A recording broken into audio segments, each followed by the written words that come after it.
Welcome everyone back to Fallout 4, and this is for our settlement build of Croup Manor.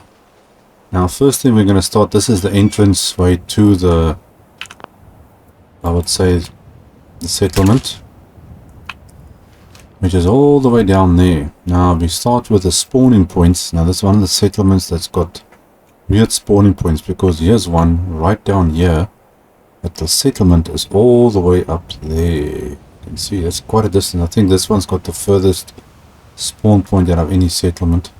It's a little bit on the strange side. And we're going to head this way. Now I've already built the settlement up because there's a small one. So I thought I'll build it up and then we just do a little tour on it. And then we move to this side. We've got our next spawn point. Right over here, somewhere down here. There it is. There's our next spawn point right over there.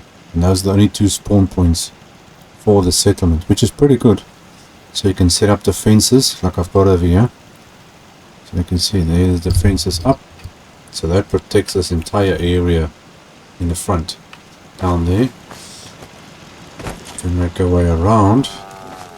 Yeah, we've got some of the traders and things that stop by here, and then we've got the fences up here. So anything that comes up from this side, anywhere down here, is going to get taken out by these defenses. Okay, now the first thing you're going to notice is when you start the settlement, or the first time you come to here, you've got a lot of ghouls, and you've got a broken house over here. Now I actually tried to fix the house, but it didn't go so well, so I decided, you know what, we're going to scrap the whole house, get rid of the house, and rebuild new one. So that's the first thing I did there. I've got the entire property surrounded by these little white picket fence going all the way around. And I didn't use the entire size of the settlement. So if I open this up, you can see where the boundary is there. It's pretty far out, all the way around there. And we go this way, you can see there's still plenty of space you can use to do stuff. But it's a very chunky thing. A lot of the stuff I can scrap out here. But, see, all the space here, but the ground's uneven, and you got these leaves and plants sticking out everywhere. Look at this rock area. And you got this one there. That one's close by. So technically I've only used half of the size of the settlement itself. And if you look at our stats up there on the screen, you'll see, okay, I made it for 26 people. I've got 25 at the moment. So our power, water, beds, everything, and happiness has gone up. This settlement's happiness was also way down when I started, especially when I took their beds away. Let's go down around again, and we can get a closer look. Obviously I put the Brahmin trough over here, so it'll keep the Brahmin out of the way. Dog, what are you doing on the roof? I don't even want to know. I don't know how he got up there, but anyway. Okay, so the Brahmin, that's one little thing you should do is, when you put a Brahmin trough down, try to put it somewhere where, first of all, you're not building, and that it's out of your way, and then the Brahmin aren't walking around in the middle of your settlement, because they can cause a problem, and you can't exactly get rid of them very easily. And you don't want to, because they make fertilizer for your settlement. So we've got the main entrance. I've got a normal gate built up here with the little fences. I tried to incorporate this fence a little bit, but I didn't delete it at all, so I just added on the other fences there. Make our way around. There we go, thank you, sir. Can't remember the last time I had clean fingernails. I think, hold on, you know what, let's go into bold mode and I'll get disturbed so much. Okay, and the provisioners walk in all the way and they stop right here.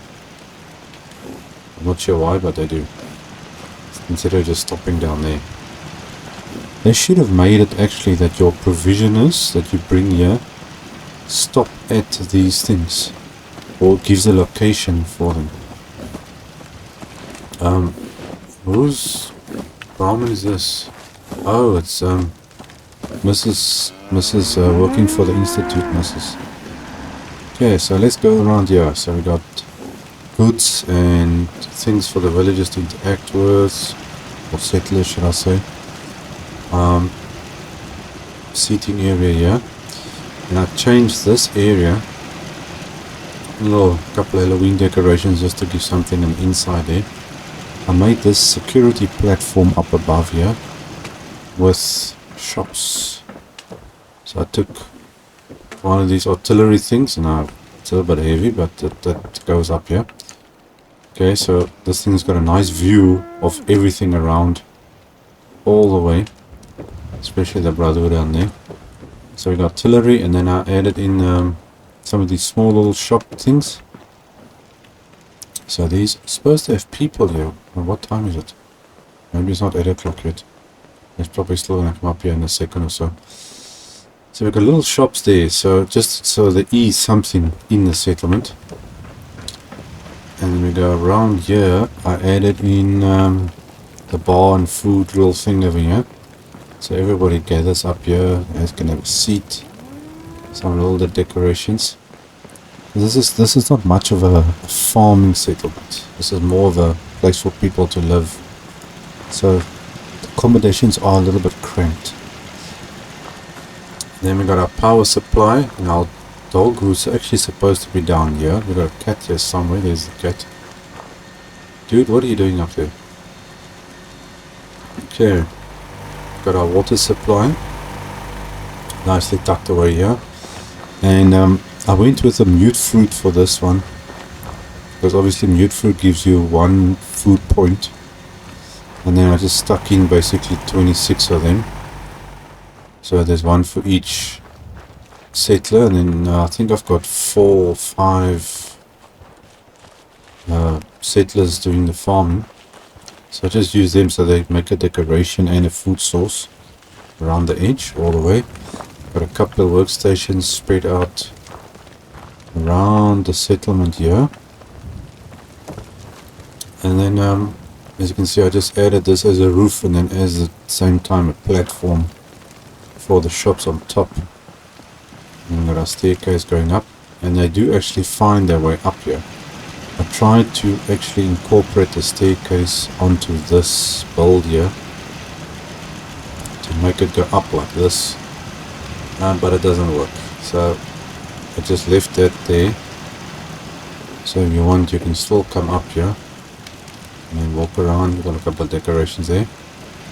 Otherwise they go up there, they can pass fine up there, no problem.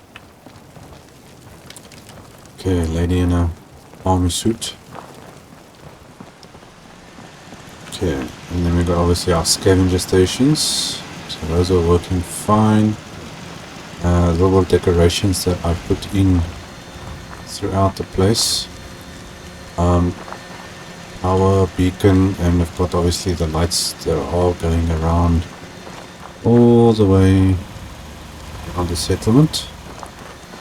Actually, they should add more variety of lights. Some settlements do come with a certain type of light, you know, like starlight driving and what's it? That Egret Marine Tour settlements got their own certain light. Okay, and we got enough lighting around the place, just enough, a little bit of decorations, and then we've got the sleeping area. So this used to be the old house that used to be here. So if you go and check out your settlement, if you haven't been there yet, then you'll see there's an old broken up mansion. Now you could try fix it in some way. There are ways that you can do it, but I'm not very good at it, but I tried and it didn't work. So I decided, no, let's scrap the house and rebuild. And I had to put down these basement, or not basement, these foundations, these concrete foundations, because there's a lot of holes down at the bottom here. And the one thing is, there's actually a basement that you go into, which is like part of the story of the settlement, from the people that used to live here. Now you don't see it here now, but when you get into this, there's a lot of ghouls around, and there's a basement you can go into, where you'll find a computer, a terminal, and some bodies and things like that from the people who used to be here. Now that you can't scrap or do anything with it, so this basement is still here, underground. I just built over it, and I had to put down these foundations here to block the holes, because these guys kept walking and falling into the holes and things. Some of them were still there. Luckily they teleported out of the holes. But either way, you can see there's not much in here. Some decorations and paintings on the walls and stuff. We got a little bit of plants, a couple of tables, some light sources. We got light all over on the roof here. You can see there's plenty. And then everybody's just got lockers. So I figured now they scrapped the house, rebuilt this place. There's a couple of buildings and things around here. There is a thing, I'm not sure where it is now, somewhere down there somewhere. But there's a lot of places to get scrapped, and they rebuilt this whole place. So we've got storage, a little place to sit. This lady's enjoying herself. Lady, you need to wash your face off. You really look like you look like crap, in other words. Okay, so we got our 26 beds. So there's just enough things to keep everybody happy. Now most settlements, something maybe that you guys didn't know, most settlements target happiness is around about 70, 75 to 80. That's like usually the minimum. So if you can get your settlement onto 75 or 80 happiness, then it'll be good. Then everything will work out fine. Getting onto 100 happiness is a tricky one, so I'm still going to try that somehow. But it also depends on how many people you got and what you got in the settlement. So the more things that give happiness, the better. I know there is, I'm trying to remember now, where is it? No, not the workstation. I don't know where it was. Wonder where it was. What is in here? I actually haven't been in here in a while. This is just weird stuff. Yeah, I haven't built with any of these things yet. Maybe I should add that in the next settlement build. I'm trying to think, where is this other things that gives happiness and stuff in this? Stoves, TVs. I haven't actually used any of these things yet. Some of the stuff doesn't fit in anyway. What is this? Fish racks. Well, fish rack is useful, even though it doesn't serve any purpose. I suppose you can add it on somewhere over there and look like the people are storing fish. Got cards, but this stuff doesn't give happiness. There's a few things like this you can add on. Let's say you can put that over there. So a settler will come and then use that.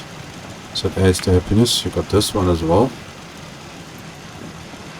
which is a bit of a dangerous thing, but you can stick that down there. It's got to match in though. There's no point in having a thing that doesn't really match any of your stuff. TVs and all those things, which doesn't really do much. What else is there? I think that's about everything. I tried to get in at least one cat and dog for each settlement, because it does also add to the happiness of the settlement. Put down workstations, things they can interact with, stores obviously to make money and interaction. Every settlement should have at least one bar counter thing, because that's where they gather and increases happiness as well. And then obviously your food, your beds and your water. Most important. And that is about it. There's not much else here. I could, I suppose, add in a couple more decorations or things like that, but then things look a bit too cluttered. You sometimes, let that farm run by ghouls? sometimes less is more and better. So, okay, let's quickly get my thing up and running. Yeah, where is that one? Well, guys, that was a quick little video. As I said, it's just a tour. There you can see a settler's using this thing.